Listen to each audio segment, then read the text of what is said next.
watching the award-winning GHS-TV, a nationally recognized student television station.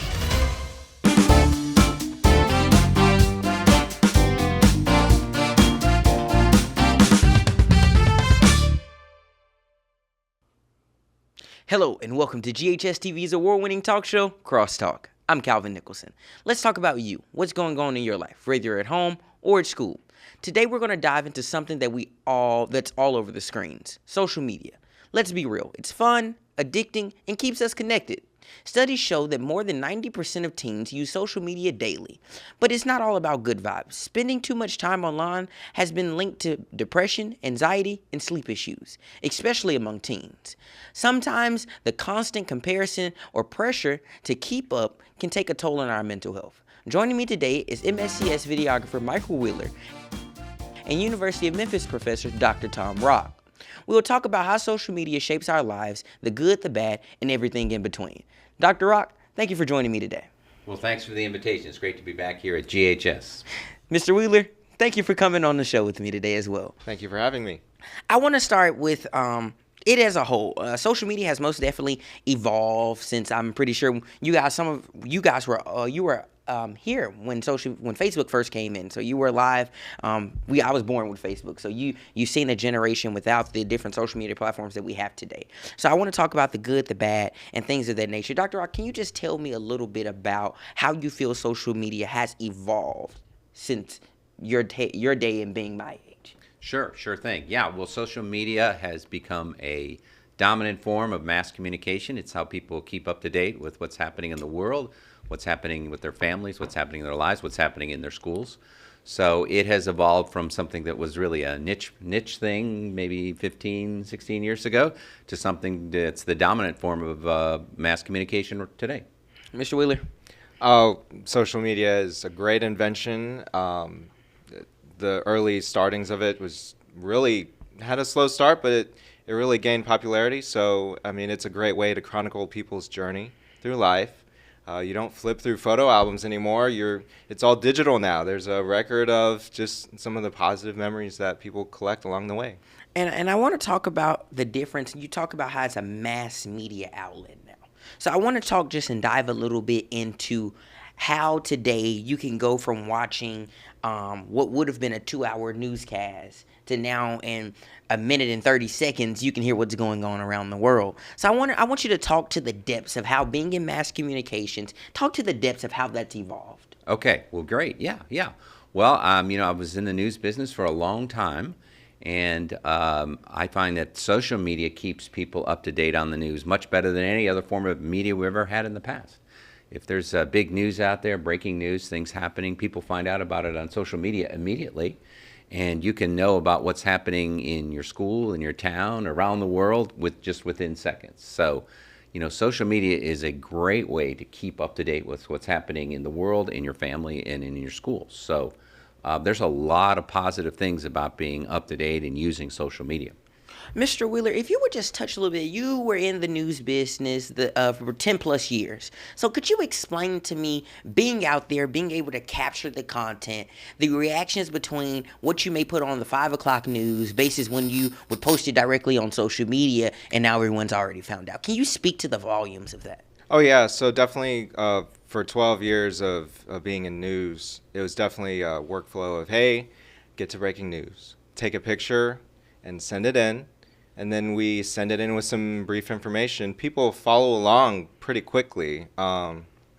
Depending on the story, sometimes it caught a lot of attention. Sometimes little stories didn't. But the instantaneous nature of social media is really what catches people. That's the part of social media that people really grasp, is that instant information access. And I want to shift gears for just a moment. Let's talk about now more of the negative connotations of social media in today's world with young people. Like I stated earlier, social media is now leading to depression, anxiety, and things of that nature. So can you speak to that? How do you think, you both have been studying social media. You've taught it, you've studied with him as he's taught it to you. Can you speak, starting Dr. Rock, speak to the volumes of how that's evolved with the depression and anxiety that's coming, trying to keep up, trying to stay what's cool? Can you speak to that for a moment? Sure. Well, we could put this in a big historical perspective. So when social media first came along, maybe 10, 15 years ago, it was great. Everybody was jumping on it. Everybody was enjoying it. People were becoming informed, becoming entertained, and it was limitless. People thought about what a great thing it is. But after people started using it a while and recognizing maybe there's some pitfalls there, depression, isolation, things like that. A lot of research has been done into that. People kind of recognize that, well, maybe there are some negative effects. But if you think about it this way, all forms of mass communication kind of start out great, and then people realize that maybe there's some problems with them, and then people kind of figure out, what's the best way to use it. So I think that's where we are in social media right now. People are using it for the good things, becoming informed, being entertained, but then also thinking about there could be some possible negative things, and limiting your social media use, thinking critically about where and when you use social media. I think that's only a positive thing, really. And I think we'll get to the point where social media will become like all other forms of mass communication. People will know how to use the good things and maybe avoid the negative things. Mr. Wheeler. Absolutely. I think now with information at your fingertips, you have content creators. Sometimes the message might not be so great. Sometimes people just might not get facts. They might get disinformation, misinformation. Some people might have biases that don't agree with what the real message needs to be about. So there are some of the negatives of that, as well as too much screen time. Like, take a break for a bit. But it's in your pocket 24/7. Then it's on your nightstand charging to be in your pocket again. So there's a bit of overuse sometimes, and people kind of need to be aware of that. And I want to go here to the most viral social media platform in the United States right now, really around the world. Let's talk about TikTok for a moment. We saw a TikTok ban getting ready to strike up, and the world went haywire.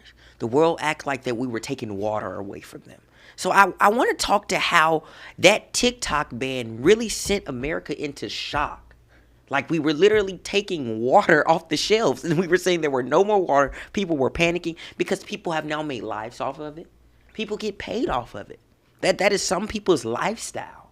So I want to talk about how social media has made such an impact to where it's took such a toll on people. I know people that are making millions of dollars off posting a minute and 30-second video, just off the curations of it. So that's how big social media has got. And you talked about the negative connotations that come along with it, people setting unbelievable standards.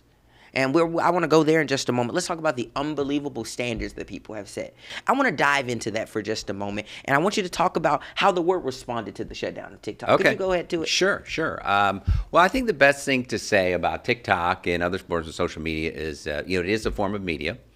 And one of the things we always teach in journalism school, and all students learn this, is to be media literate, which means basically that you understand the media that you're consuming, you interpret it, you analyze it, and then you think critically about what you're going to use, when you're going to use, and how you're going to use it. So I teach journalism, so of course all the journalism students, you have to use social media, you have to create media, and you use social media to get it out there. But if you're media literate, you think about, well, what's the best form of social media to use? Is it going to be TikTok? Is it going to be some other form of social media? And if you're a media literate person, you also think about limits on social media. You also think about how much time I'm going to spend on social media, and think about, the reality is sometimes there's a lot of advertising that you don't want. Choosing your social media platforms carefully is really important too. So, I would say this about TikTok. It's on top right now, but I suspect people right now are inventing new forms of social media, and they'll probably be the best form in a few years. Who knows? Mr. Wheeler. Definitely. There's the future of social media is definitely a changing landscape. We don't know how, trends come and go. So it's definitely something to look out. Like, the negatives can really be detrimental to people's health and mental wellness. So it's definitely important to kind of get some checks and balances, make sure people set limits, and understand that not everything you see on the internet is real. Yeah, definitely. And that's one of the things, and I want to touch on this as we're preparing to wrap this thing up. Social media, I look at my phone. My phone sends me a notification every Sunday on what my screen time was from the last week. And I realized, and I had to stop, because out of 24 hours out of the day, each day, 17 hours was on the screen.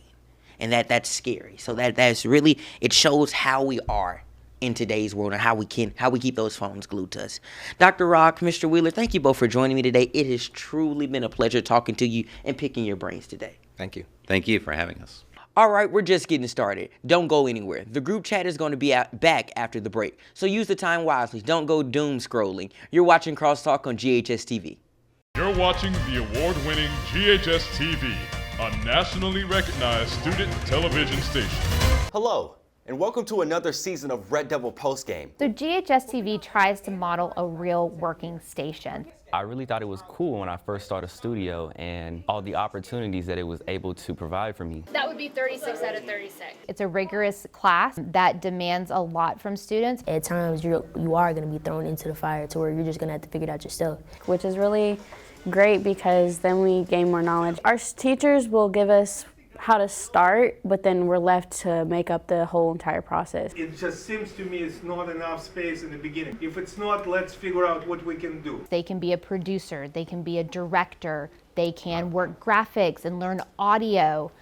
They can go out and shoot field reports. Akila, back to you. And it's a challenge to throw them into the environment and say, here's a camera, go out and record this interview and some B-roll. But those are the challenges that grow students to do bigger projects. Welcome to Red Devil Newsbeat. In GHS-TV, we have a variety of shows. We have Crosstalk. Hello, and welcome to GHS-TV's award-winning talk show, Crosstalk. We have Insider, which is all about Germantown. Hello and welcome to GHS Insider, the show that's all about the G. Some things that I've learned from this class is that how to work as a team. We learn how to communicate better with people. Something I'll take with me from in the future is their slogan, check, double check, and check again. There's so many different things you can do here. I would say take risks. Push yourself further than you think you can go, and we will help guide you there. Go Red Devils! For more information about the Kappa program, visit ghskappa.com or call 755-7775.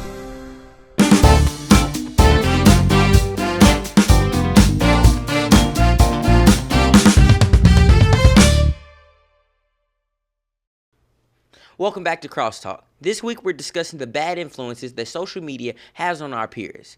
We've just talked to two professionals and got their view on how social media takes a toll on people. Now let's get into our group chat. Because social media might seem harmless, but the pressure and trends and comparisons can be a lot. We've got Jason Vogt and Quazaria Redmond joining me in the group chat. Quazaria, thank you for joining me today. You're welcome. Thank you, Jason, for joining me today as well. Thank you, Calvin. Let's get straight into it, guys. You've heard what our professionals have had to say about it, and I just want to pick your mind for just a moment. Quazaria, can you tell us, you have a YouTube channel, you're into social media. Can you tell me what it is like as a content creator, trying to make sure you stay on the positive era of things as well?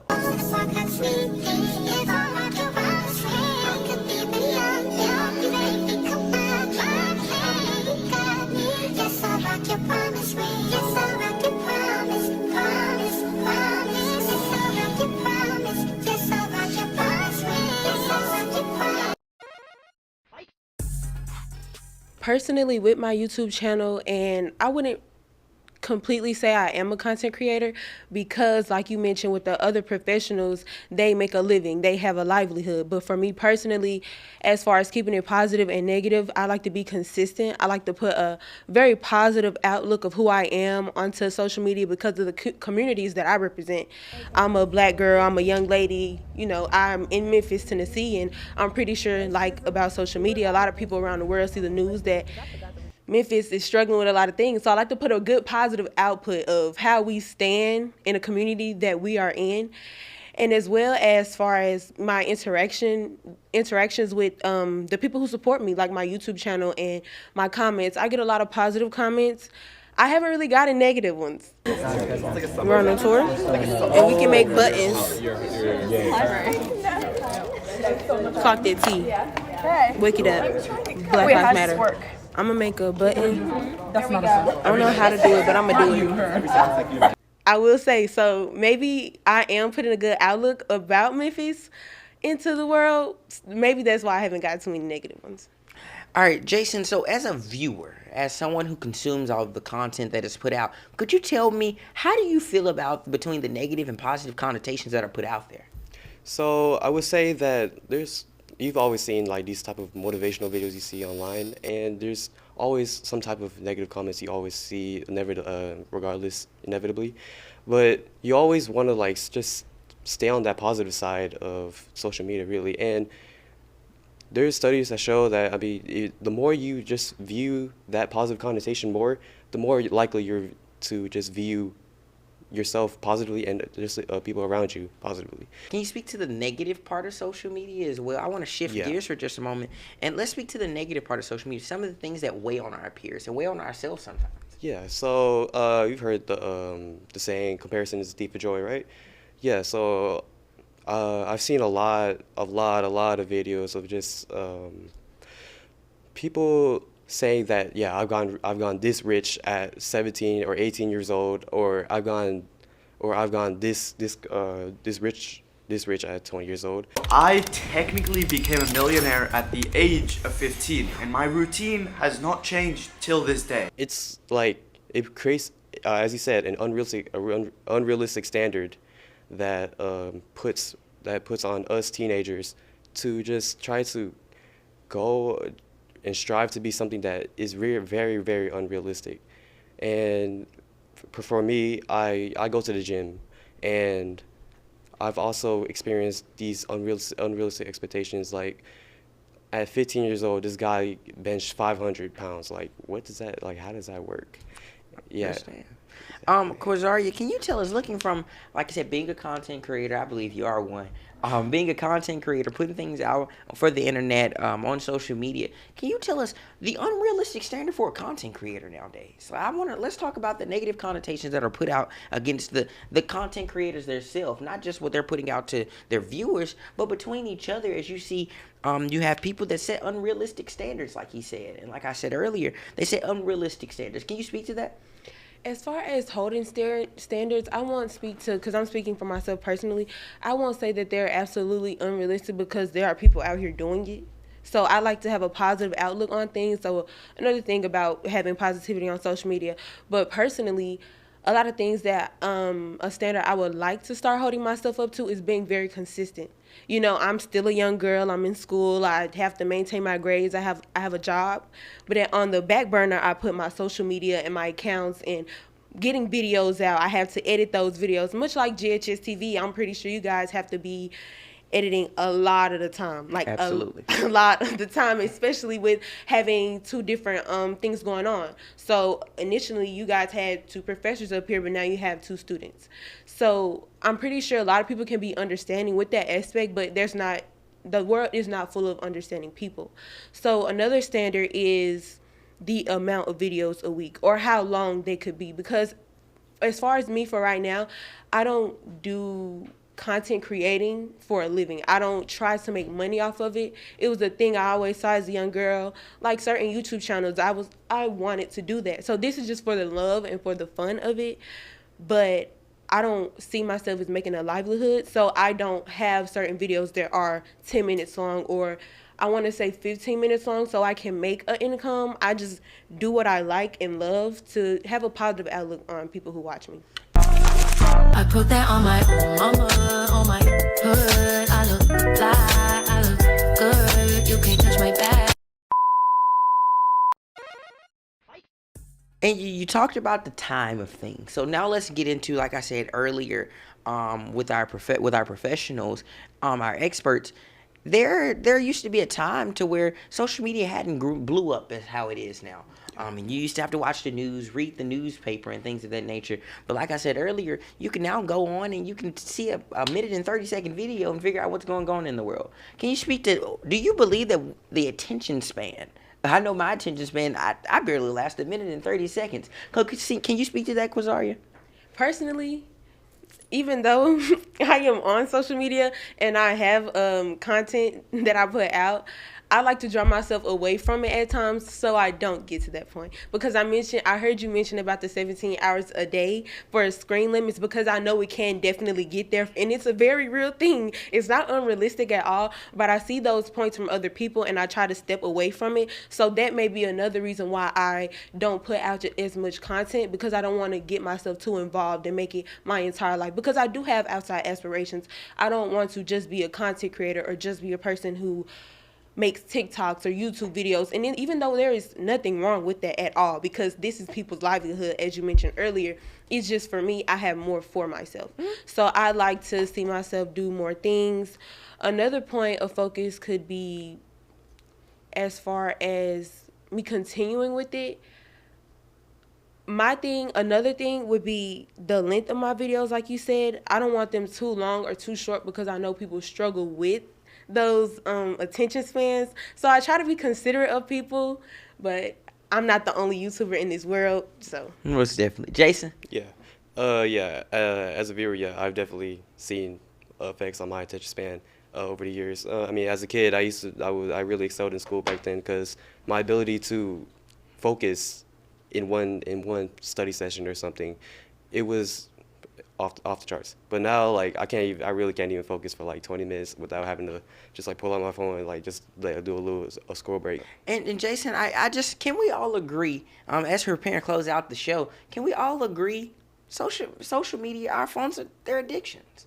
Mm-hmm. It's kind of like a mini addiction. They can be addictive, yes. You most definitely talked about how just being able to pull the phone out, it's just like a relief.